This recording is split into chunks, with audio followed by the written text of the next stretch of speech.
One event is down for the men and the women as we continue day number 1 here in Madison, Wisconsin of the 2019 Reebok CrossFit Games. Thanks for being with us, everybody, here on the Rogue Iron Game. We are being joined now by Rogue's Chief Sales Officer and the 2008 CrossFit Games champion, and someone who is very familiar, I'm sure you are, Caity Henniger. Thanks for being with us. First off, why did Rogue decide to start the Rogue Iron Game?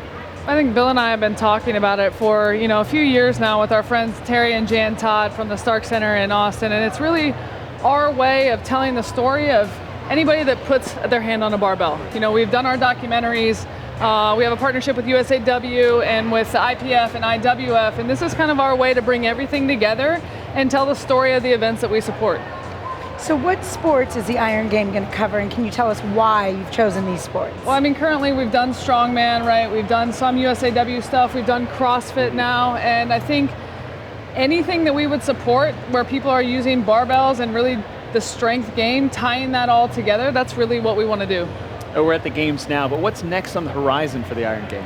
Oh, there's a lot on the horizon. I think if you look, we do the Arnold Strongman Classic every year. There's an event coming up in September that we will probably cover, but definitely going into the Rogue Invitational next year. That was kind of the first live stream for a CrossFit event for us, and we had a lot of fun, and we think we're going to do that again. But just having more of this type of show and bringing the news to everybody that wants to hear about the Iron Game.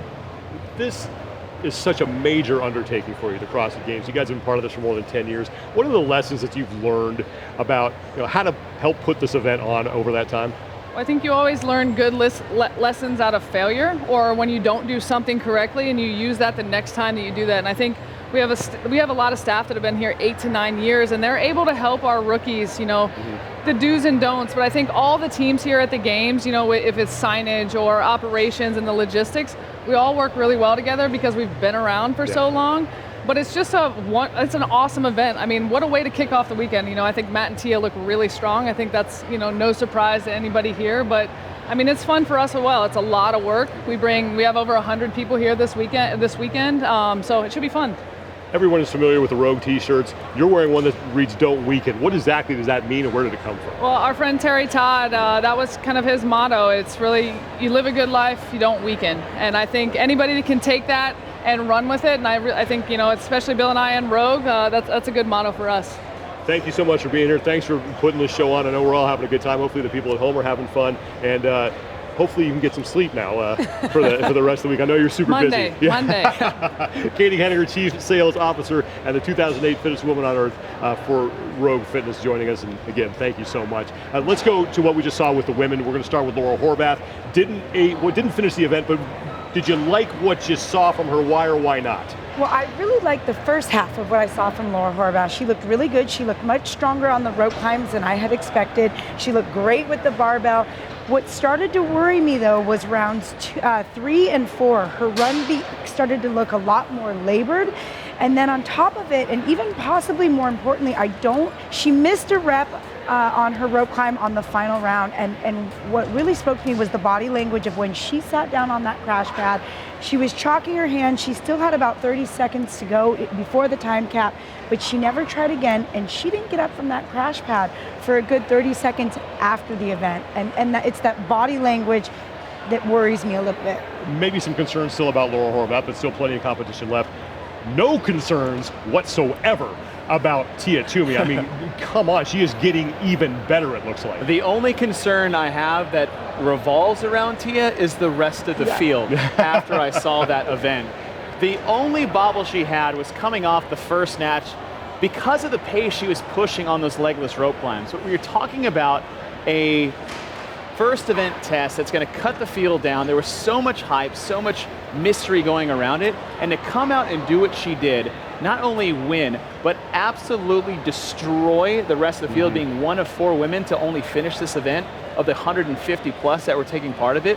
What Tia did in that event, I'm so excited to see what she's going to bring for the next week, part of the weekend. Anytime we talking about event, or we talk about who's going to do well, the same names kind of come up. Only 4 women finished that event, one of whom was Hayley Adams. Where did that come from? That came from a year of hard and good training. I mean, we saw Hayley come onto the scene as one of the youngest athletes ever to compete at a regionals competition. And she is really, since she got second place, I believe in 2017 at the CrossFit Games as a teen, she never looked back. Last year she dominated, or was it 2016 that she got second, 2017 she won. And she has just done an amazing job of training her weaknesses. I'm really impressed to see that of only 4 women, one of the youngest out there is one of the ones that finished it. Well, Tia Toomey is in a class all by herself. She goes out and she wins the opening event. She has now won 7 events in her career at the CrossFit Games, 100 points, and she caught up with Dan Bailey. What's up, guys? I'm down here with event winner Tia Toomey. Tia, what was your thought process when you first saw what the event one was? Oh, awesome. I'm really happy, and I think it was a really great way of bringing CrossFit.com. You know, that's where we all started. So it's a different experience this year, and I'm really enjoying it so far.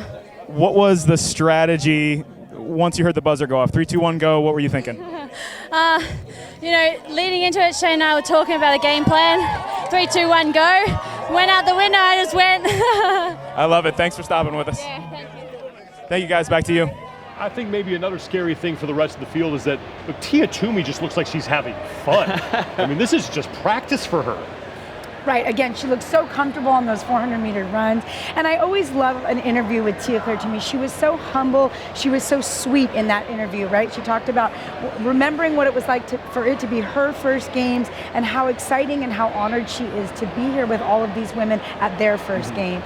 And it's, you know, being an athlete, being in the back, it's having somebody like Tia Toomey to kind of set you at ease. Instead of making you nervous, maybe out on the field she makes you nervous, but in the back, when you have somebody like her that's so humble, so knowing, and so sweet, it just really can help an athlete be a little more at ease. She looks like she's just going to kill people with kindness. I mean, we have updated standings for the men. They went earlier today, and we know how that is going to shake out now. Matt Fraser, 100 points. Chandler Smith is in second, and then a lot of names that you recognize. Bjorn Carl Gudmundsson. Jeffrey Adler, though, that's somebody we don't know a whole lot about. We'll see if he sticks around in the top 10, but everybody else up there is someone that people are relatively familiar with. Pat Vellner is in ninth, Ben Smith, Sam Cornier, who's had a great open. So a lot of the usual suspects separating themselves in event number 1, although there are some people who we thought would be moving past event number 1 who are not moving on. They have made the cuts after event number 1, and here are some of the surprise names who are on that list, and there are some Games veterans who are not going to be moving past event number 1. Tim Paulson, a guy who has had some success at individual events here at the CrossFit Games. Our Paul Castile, Street Horner, and then Frederick Agidius withdrew. What name is the most surprising to you on this list? A sign of the withdrawal, because we don't know why and what happened. Tim Paulson. Yeah. I mean, you're talking about a guy that has been slowly increasing his, not his overall fitness, but like he's just been getting better and better and better and better as the years go on. And to get something outside the top 100, not just barely missing the cut, but outside the top 100, something must have gone wrong. It begs the question, is there an injury? Is there something else that he's dealing with? Because like you said, not just to barely miss the cut, but to be outside of the top 100 in an event like that, it makes you wonder if something else is going on. In his defense, Tim Paulson is one of the bigger athletes in the field. He's 215 pounds, and that's not a friendly, legless rope climbs are not a friendly movement for a guy of that size. That may have had something to do with it, but yeah, surprised we're not seeing some of those athletes move on. We have updated team standings for you. They are through one event. They're going to get back to action here in just a second. Let's take a look at where the teams stand after one event, and it is Mayhem Freedom, courtesy of their event win with 100 points. Exterminators, they finished in second place. CrossFit Krypton, Alioth, and the Central Beast rounding out the top 5. Now, one team you do not see in the top 10, that's OC3. Yeah. They are dead last right now. I'm glad I didn't put any money in Vegas on that team right now. It's only one event, though. Still plenty of time. It's only one event, exactly. How do they bounce back now? They got to win an event. Yeah. I mean, they are nothing shy of having to win an event. It's one event, but they're making team cuts, too. Mm-hmm. Yes. And when is that going to happen? You know, if you're dead last and you're making a team cut to 9, or whatever the next cut may be and whenever, because we don't know. You're talking about a team that was on the podium last year that has an opportunity to beat Mayhem, that has already beat Mayhem once this year, could actually be cut from competition. after the next event? We don't know.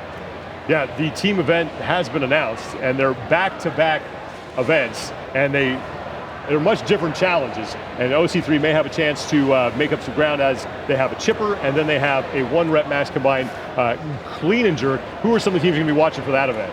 Well, for me, it'll definitely be CrossFit Alioth because they have Mia Ackerland on their team, who I believe has a listed clean and jerk of 270 pounds, which when you're looking at that event, the fact that when you get to the second piece, the event 2, which is only, I think, 2 minutes after event 3, which is only 2 minutes after event 2, they have 1 barbell and they can never decrease the weight on that barbell.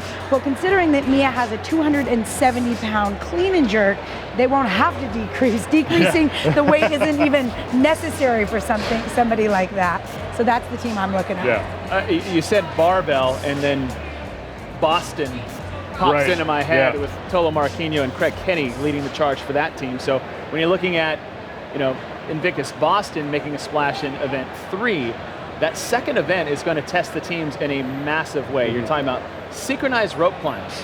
We've never seen that before in competition ever. All 4 climbing up at the same time. And then you have the worm, which is the ultimate test for team cohesiveness that they have at the CrossFit Games. So watching that take place is that you're going to see the teams that have it all together in event 2, which to me is screams CrossFit Mayhem. Right. Yeah, I agree. And then when you talk about barbell in event 3, it's kind of up to how those teams stack up with total weight. And another thing with Mayhem Freedom in event 2, I mean, they have China Cho on their team, and you want to talk about rope climbs. I mean, that's such an advantage right there, because it seems like in an event like this, it's always about, how good are your women? Well, she's one of the best man or woman out there. Period. I agree. And in fact, when we learned about individual event 1, I thought, oh, China Cho. I mean, you can't think rope climb and female and not think China Cho. So I think that first piece of the workout really lends itself to Mayhem. Now, maybe not that second piece, but all they have to do is hang on. They just have to do their best and not worry about what the other teams are doing on the barbell. Yeah, back-to-back event wins for Mayhem Freedom. That would be huge for them, especially in this new format. They're basically guaranteeing them the spot, safe from that first cut. Here's the schedule for the rest of the day. And we are knee deep in it right now. We already had a salt to Bob for the teams. They are getting set to take the field again at the North Park. First cut for men and women has gone down. So events 2 and 3 are now coming up for the teams, and we will be here to call the final heat of that event. And some big name teams have a lot of work to do in those next 2 events if they want to stay alive here at the CrossFit Games. We're going to step aside for a little bit. We will leave you to the CrossFit World feed, but we will be back with a lot more here in Madison, Wisconsin at the Rogue Iron Games.